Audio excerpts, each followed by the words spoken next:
नमस्ते, मैं सोनाली सुथार आप सभी का एक बार फिर से बहुत स्वागत करती हूँ अपने YouTube चैनल पर। आज हम चर्चा करने वाले हैं भगवती चरण वर्मा जी के सुविख्यात उपन्यास चित्रलेखा के बारे में। चित्रलेखा वो कृति है जिसने भगवती चरण वर्मा जी को खुद को एक उपन्यासकार के रूप में स्थापित करने का अवसर दिया। ये मनोविज्ञान और दार्शनिकता का अद्वितीय संगम है। ये उपन्यास मौर्यकालीन पृष्ठभूमि को ध्यान में रखकर लिखा गया है। शीर्षक से विदित है कि इस उपन्यास में मुख्य पात्र चित्रलेखा है। चित्रलेखा के अलावा मुख्य पात्रों के रूप में हम बीजगुप्त, कुमारगिरी व श्वेतांक आदि को देखते हैं। मुझे लगता है कि इस उपन्यास का शीर्षक चित्रलेखा इसलिए रखा गया है क्योंकि चित्रलेखा इस उपन्यास के हर एक पात्र के जीवन से कहीं ना कहीं जुड़ी हुई है, वरना होने को इस उपन्यास का शीर्षक बीजगुप्त भी हो सकता था। ऊपरी तौर पर देखें तो ये उपन्यास हमें पाप और पुण्य को समझाने का काम चित्रलेखा नाम की एक नर्तकी के जीवन और चरित्र के माध्यम से करता है। लेकिन वास्तव में ये उपन्यास केवल पाप और पुण्य की ही बात नहीं करता है। जीवन के विभिन्न पक्षों को लेकर जो बहुत से सवाल हमारे मन में सहज ही उठते हैं, ऐसे बहुत से सवालों के उत्तर हमें चित्रलेखा उपन्यास की गहराई में उतरने के बाद मिलते हैं।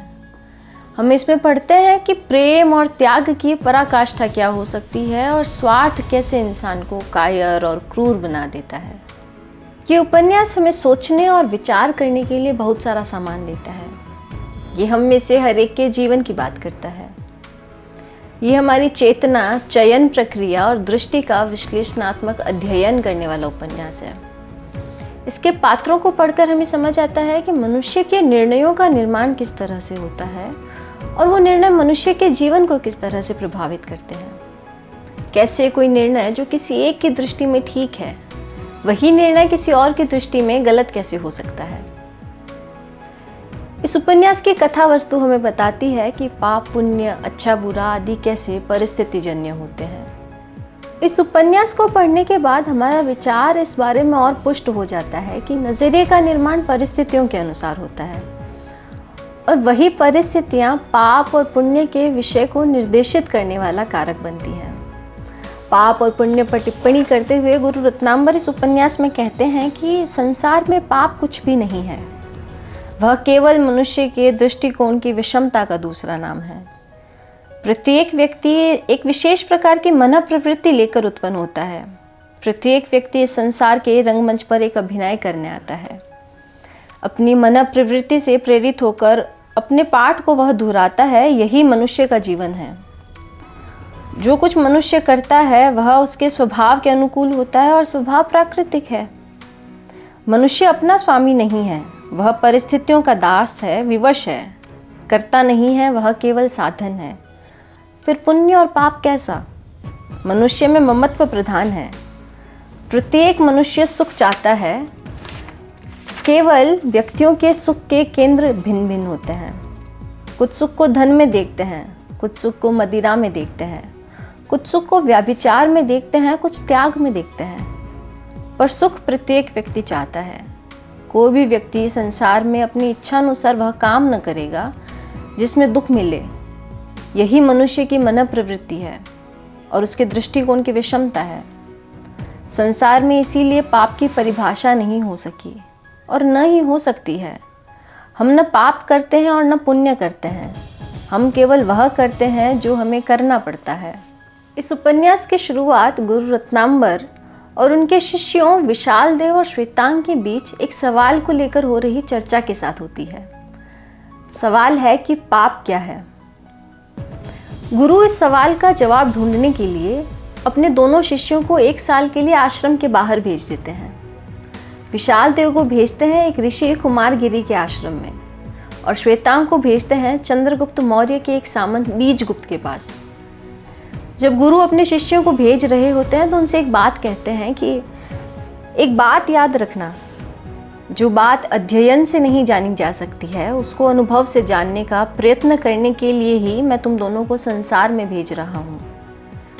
पर इस अनुभव में तुम स्वयं ही न बह जाओ, इसका ध्यान रखना पड़ेगा। संसार की लहरों की वास्तविक गति में तुम दोनों बहोगे। उस समय यह ध्यान रखना पड़ेगा कि कहीं डूब न जाओ। गुरु रत्नांबर की बात को पढ़कर मेरे दिमाग में एक बात आई और उस बात का शायद आपको इस उपन्यास के साथ कोई संबंध ना लगे, लेकिन फिर भी मैं अपने उस विचार को आपका थोड़ा सा वक्त लेकर आपके सामने रखना चाहूँगी। मेरे दिमाग में आया कि यही तो है जो आजकल कहा नहीं जा रहा है, और यही है जिसको कहे जाने की ज़रूरत है। अपने आसपास अगर हम गौर करेंगे तो देखेंगे कि बहुत से लोग, या शायद अधिकांश लोग, संसार की लहरों की वास्तविक गति के साथ बहने की जगह उस गति के कारण डूब रहे हैं। ये डूबना क्या है? ये डूबना रास्ते से भटक जाना है, खुद को खो देना है। यहाँ खुद को खो देने का अर्थ है अपने मूल स्वरूप को भूलकर संसार और समाज के हिसाब से खुद को बनाने में लग जाना। बच्चा जब पैदा होता है तो विलक्षण होता है, अतुल्य होता है। सबके अपने अपने अलग अलग गुण होते हैं, लेकिन वही बच्चा जब धीरे धीरे बड़ा होने लगता है तो अपने जीवन की दूसरे के जीवन से तुलना करना सीख जाता है, और ऐसे में वो अपने अनुभव इकट्ठा करने की जगह दूसरे के अनुभवों को जीने के बारे में सोचने लगता है। और इस पूरी प्रक्रिया में उसका अपना व्यक्तित्व मर जाता है और वो एक भीड़ का हिस्सा बन जाता है।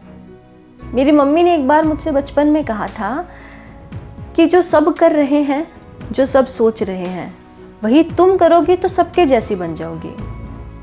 भीड़ से अलग बनना है तो भीड़ से अलग सोचना और करना पड़ेगा। हमारा दौर गुरु शिष्य परंपरा का दौर नहीं है।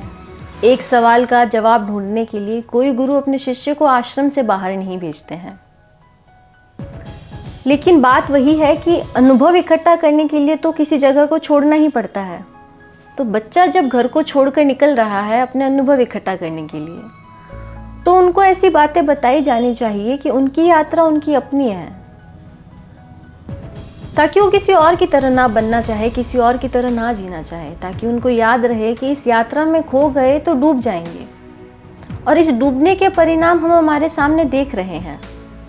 कुछ बातें और व्यवहार जो अनैतिकता की श्रेणी में रखे जाने चाहिए थे, वो आम सी बातें हो गई हैं।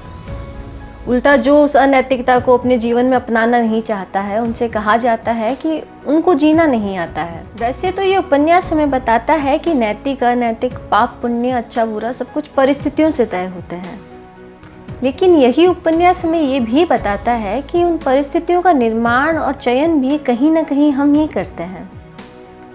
ये भी हमारे विवेक पर निर्भर करता है कि हम उन परिस्थितियों के समक्ष विवश होना चाहते हैं या उन परिस्थितियों से उबरकर आगे बढ़ना चाहते हैं।